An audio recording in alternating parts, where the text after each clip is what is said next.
Hello students, today we are going to take a new topic and a very important topic, that is your minimal invasive dentistry.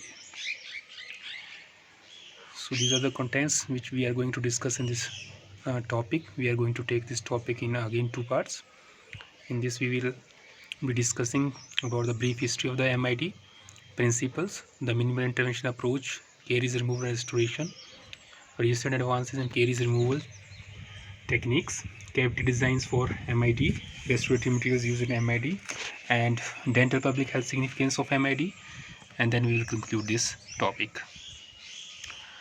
So basically, MID is a balance between prevention and preservation. The whole game's round about these two concepts, that is of prevention and preservation. And as you can see, there is a diagram depicting showing the loss or gain.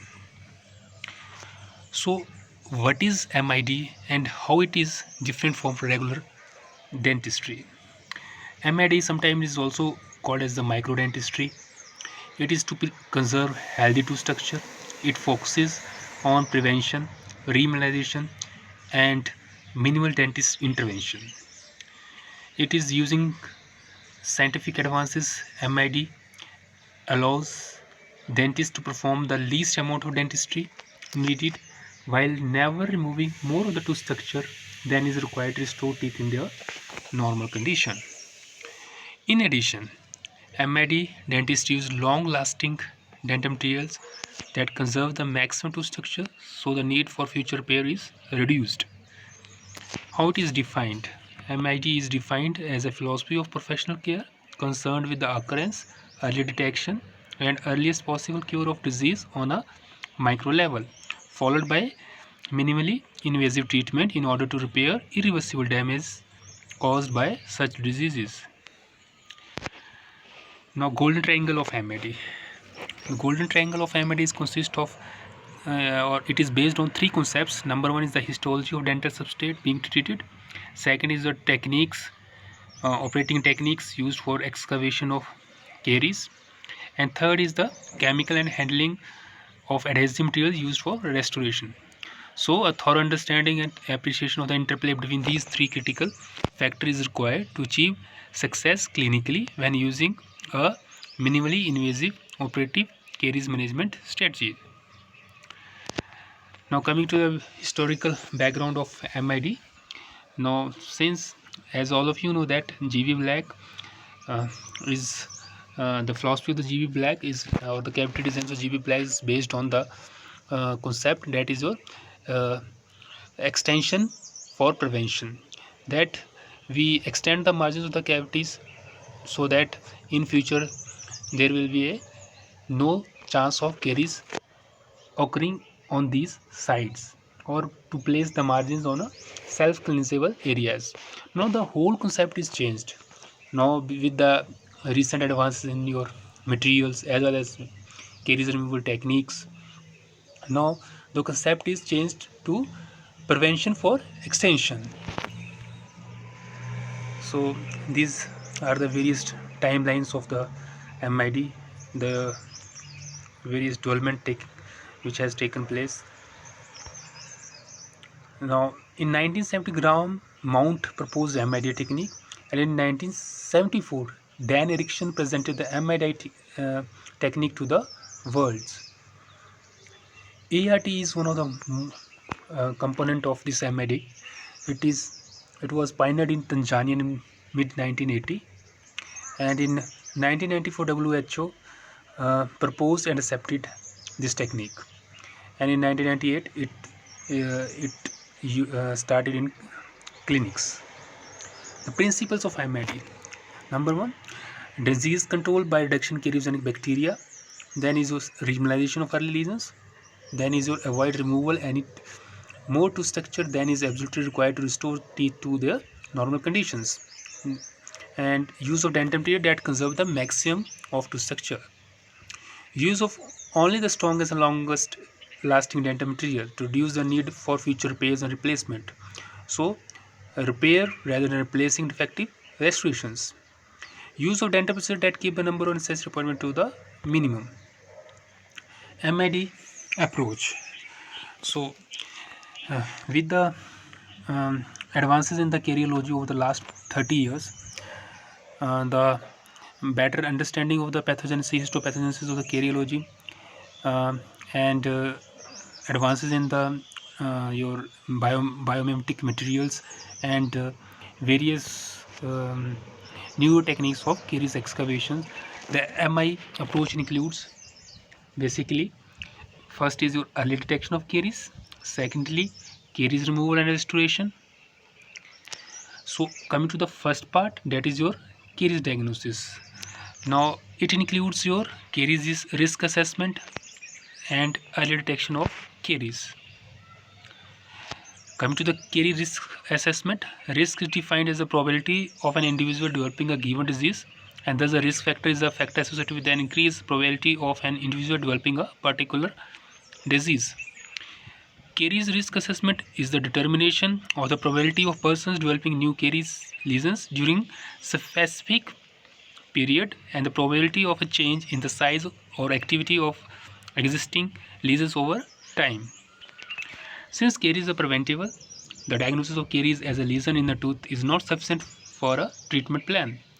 For this, a proper medical diagnosis is required based on the certain component. First, caries must be recorded on each surface as either initial lesion, that is reversible, or cavities, that is your irreversible lesion. Secondly, it should be assessed to estimate the severity of the caries. Thirdly, it assesses the future caries activity. Now, these are the various factors for caries risk assessment. Social factors as well as medical factor, dietary habits, use of fluoride, plaque control, saliva, and clinical evidence. Then early detection of caries. Visual and tactile examination and dental radiographs are commonly used methods for caries detection. In recent years, newer caries detection methods and devices have been developed as a traditional caries detection procedure do not detect caries until they have progressed to at least the thickness of enamel.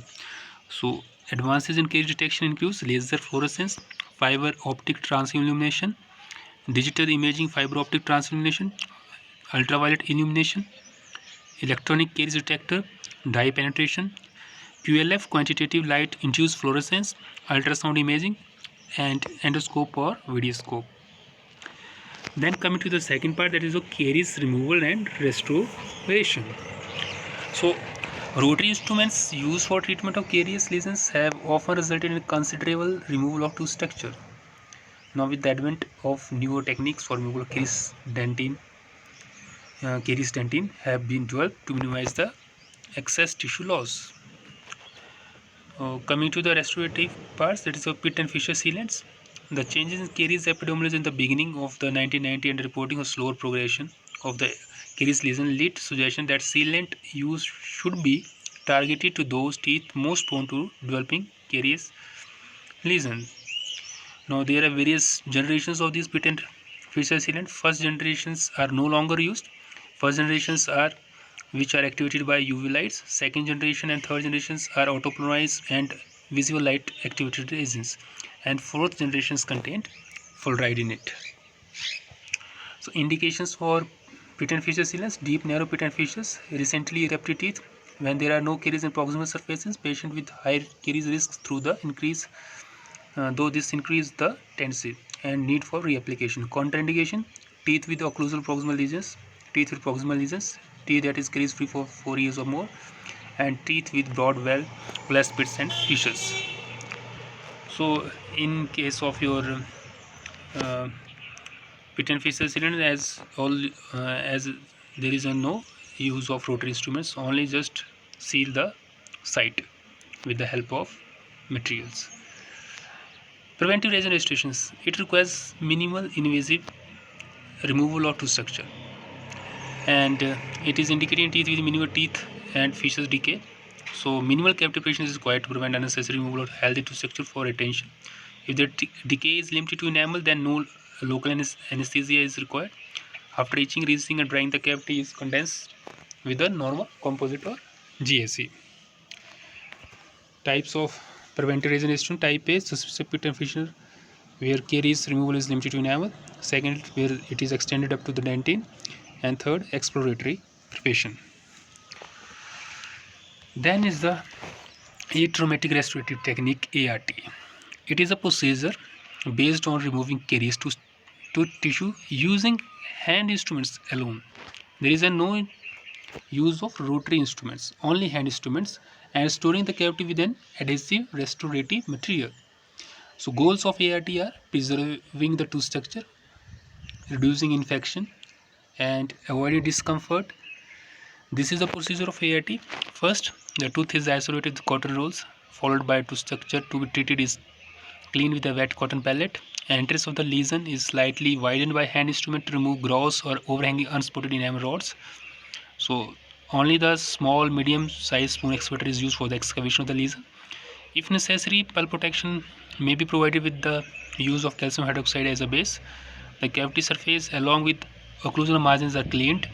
Conditioning of the prepared cavity is done, followed by application of glass ionomer cement into the cavity, and it is slightly overfilled, and then a gloved finger which is smeared with petroleum jelly is pressed on top of the occlusal surface and slight pressure is applied. The bite is checked, excess material removed with a sharp carver. The bite is checked and all high points are reduced. Again the petroleum jelly is applied over the restorative material, and the patient is instructed not to eat for half an hour. This is the procedure of your ART.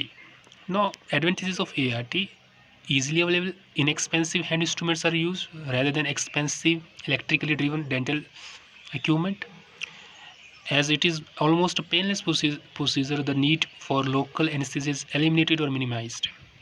ART involves the removal of only decalcified tooth structure, which results in relatively small cavities and conserves sound tooth tissue as much as possible. Sound tooth tissue need not be cut for retention of filling material. So as we are using GIC, so GIC has a property of dry releasing, so it helps in the remediation of the carious lesions, and the combined preventive and curative treatment can be done in one appointment. Disadvantages of ART: ART restorations are not long lasting. The average life is 2 years depending upon the rate of caries activity of the individual oral cavity, and because of the low wear resistance and low strength of the existing glass and aluminum materials, their use is limited. Continuous use of hand instrument over long period of time may result in operator hand fatigue. Thank you. Second part will be taken in the next lecture.